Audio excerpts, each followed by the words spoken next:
بسم الله الرحمن الرحیم نحمده ونصلي علی رسوله الکریم. اول هو دلته چې کوم د موږ مروتو مشران ناست دي، عزتمن ناست دي، د منصور عوام ناست دي، دوی ته په جواب باندې السلام علیکم. بیا خصوصا د مروتو مشرانو شکریه ادا کوم چې دې غم مجلس چې دوی کېناستل. ظاهره خبره ده دغه مروتو سره روزانه په بنیاد باندې خلک مري په مختلفو له خلکو له لاسه نه مري، خو داسې ده چې یو مرګ داسې وي چې هغه لکه نن ټول مروت سره په ناست دي، په جمع دي او دغسې ګواهي ورکوي چې دا مرګ، دا ځڼکای، دا 16-17 سال عمر ول بچای چې کوم نن مړ سلی ده او چا له لاسه مړ سلی ده، دا بې حقه مړ سلی ده، قصدن مړ سلی ده، ظلم ورسره سلی ده. دا واړه خلک د دې شي ګواهي ورکوي او دا مطالبه کوي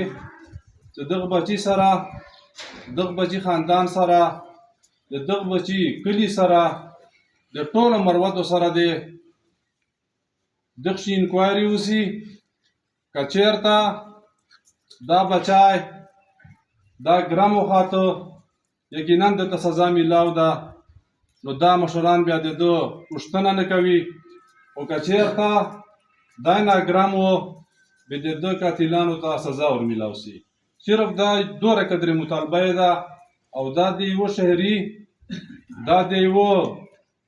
پاکستانی شهري دا حق آئین ورکړی ده،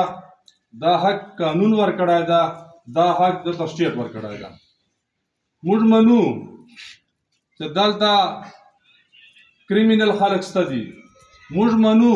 چې دلته دهشتګرد خلک شته دي، موږ منو چې دلته سمګلر خلک شته دي، خو هر شی یو قدم چې واخیسته شي هغه صفا ښکاروي چې په دغه سړي باندې لاس واچېده. بېشکه دغو ادارو داسې خلکو ته لاس اچولی ده چې هغه باندې عوام خوشحاله دي او دا ادارې اپریشیټ کوي، دو ادارو ته شاباشي وایي. خو چې کله دغه سړي ته لاس اچېدلی ده، ناحق قتل سلی ده، هغه خلاف عوام وروتلي دي او خپل احتجاج ای حکومت ته ریکارډ کړی ده او پاکستان خپل سټیټ ته یې ریکارډ کړی ده. نن دلته چې موږ ناست یو دا مجلس شوري ده، دا جمعې په ورځې یو ځڼکای چې د پولیس له لاسه قتل سلی ده. خو موږ واړه پولیس ډپارټمنټ صرف 4-5 کسه دا د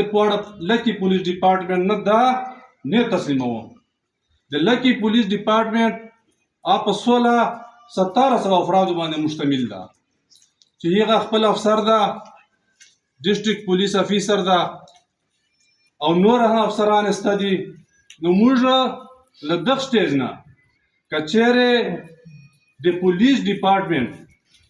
دا د عوامو د دې لکي مروت خلکو تحفظ دپاره قایم سلی، نو یغ ډي پي او نه موږ مطالبه کوو چې خپل پولیس ډپارټمنټ مورال اوچتولو دپاره خپل نه کې مطلب ده د دې خلکو په فیور چې نه کې د دغه مړي په فیور چې خپل مورال اوچتوانې دپاره پکار ده چې دا مطالبه ډېره وخته سلې وه، د دغه مطالبې باندې اکشن اخیستی وه. خو په هر حال دا د زر نظر یو جوډیشل انکوایري جوړه کړي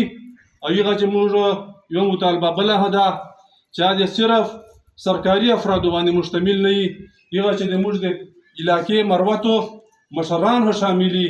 چې هغه شفاف او صاف انکوایري او دې 4 کسانو ته لا 5 کسان چې کوم دي چې دغه کس قاتلان دي لا خو دې ګرم کي، الله خو دې دا قاتل ګرم کي، د دغو خلکو ته اطمینان میلاو شي او صفا خبره به کلیر سي او که هغه نه علاوه چیرې دا څلور کسان له 5 کسان په بیګ باندې واړه پولیس ډپارټمنټ چې هغه 1600 افراد دي دا په درېږي او دا کیسه مطلب دا ده چې دو نه تسلیموي نو دا شای کلیر کټ ته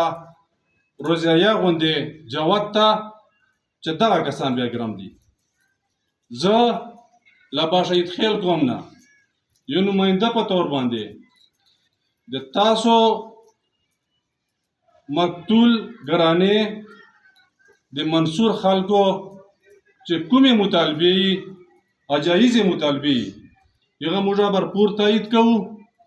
او که چېرته احتجاج و یا چېرته